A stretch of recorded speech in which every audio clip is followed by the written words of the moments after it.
কি অবস্থা সবার? এটা আমি এতক্ষণ বাজালাম, এটা অ্যাকোস্টিক গিটারের প্লাগইন বাজালাম।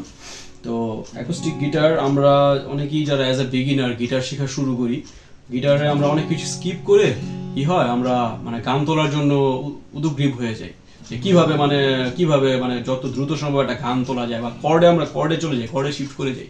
তো আমরা এখানে একটা কি ভুল করি যে আমরা বেসিক কিছু ব্যাপার থাকে, বেসিক এই ব্যাপারগুলো, বেসিক যে আমাদের গিটারের ভিতরে গ্রামাটিক্যাল অনেক ব্যাপার আছে, এই গ্রামারগুলো যদি স্কিপ করে আপনারা কর্ডে চলে যান, ভবিষ্যতে এটা নিয়ে আমাদের সাফার করতে হয়। যেমন কি দেখা যায় সীমিত কিছু গান আপনি কভার করতে পারেন, বা সীমিত কিছু গান যেগুলো আপনি শিখেছেন সেগুলোই আপনি তুলতে পারেন।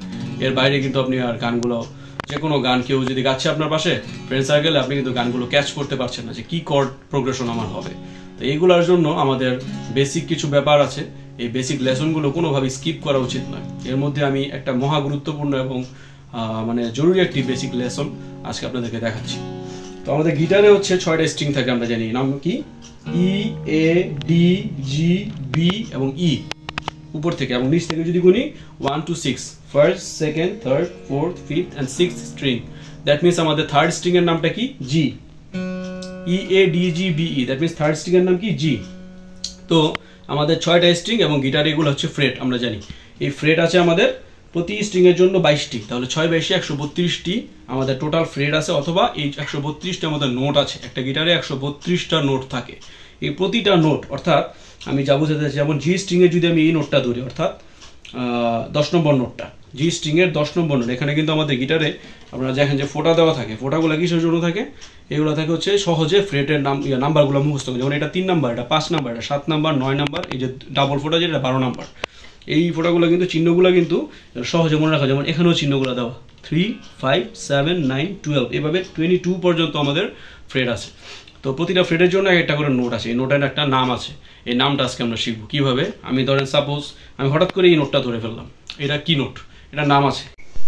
তো হচ্ছে যেমন যে কোনো নোট আমি যদি ধরি, এটা একটা নাম আছে, এই নামটা আমরা কিভাবে শিখবো, এটাই হচ্ছে আজকের লেসন। তো আমাদের প্রতিটা স্ট্রিং এর নাম কিন্তু আমরা জানি, ই, এ, ডি, জি, বি এবং ই, উপরেরটাও নিচেরটাও ই।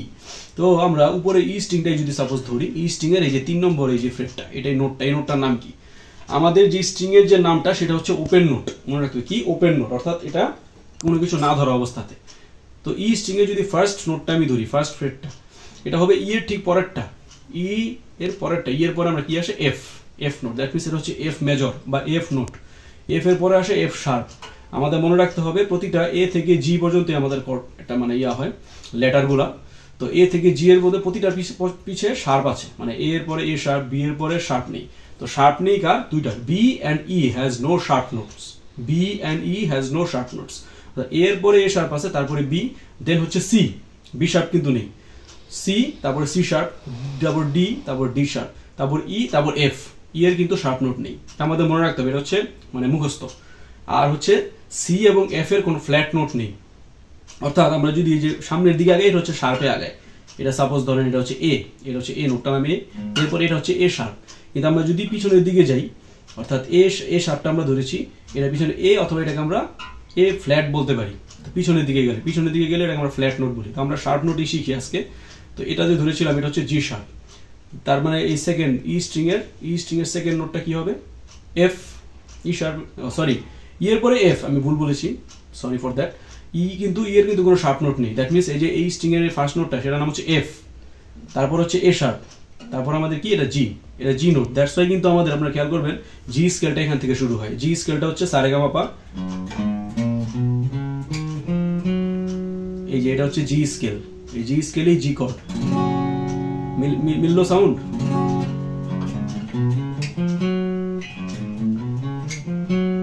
তো জি, এটা হচ্ছে জি, জি এর পরে হচ্ছে জি শার্প, যথারীতি চলবে।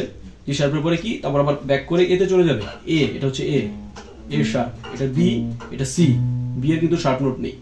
এভাবে যদি আমরা গুনি, তাহলে আমরা কি বলতে পারবো, হঠাৎ করে আমরা যদি সাপোজ আমি এই নোটটা ধরে ফেলি, এই নোটে কিন্তু তার নামটা বলতে পারবো। শিখে গেলাম কিভাবে। প্রথমে এই স্ট্রিংটা দেখবো, স্ট্রিংটা কি, এটা হচ্ছে জি স্ট্রিং, এই যে এটা থার্ড স্ট্রিং ধরেছে, অর্থাৎ জি স্ট্রিং। এটা জি স্ট্রিং এর পরে, তাহলে জি স্ট্রিং এর ফার্স্ট নোটের নাম কি, জি এর পরেরটা জি শার্প, তারপর এ, তারপর এ শার্প, তারপরে তার মানে আমি যেটা ধরছি এটা হচ্ছে বি, এটা হচ্ছে বি নোট। ঠিক আছে, এইভাবে গিটারের টোটাল 132টা ফ্রেট অনুযায়ী 132টা নোট আছে। এই নোটগুলো আজকে আমরা প্র্যাকটিস করব এখন থেকে। আমাদের নেক্সট লেসন কিছুদিনের মধ্যে আপলোড করব। Thank you.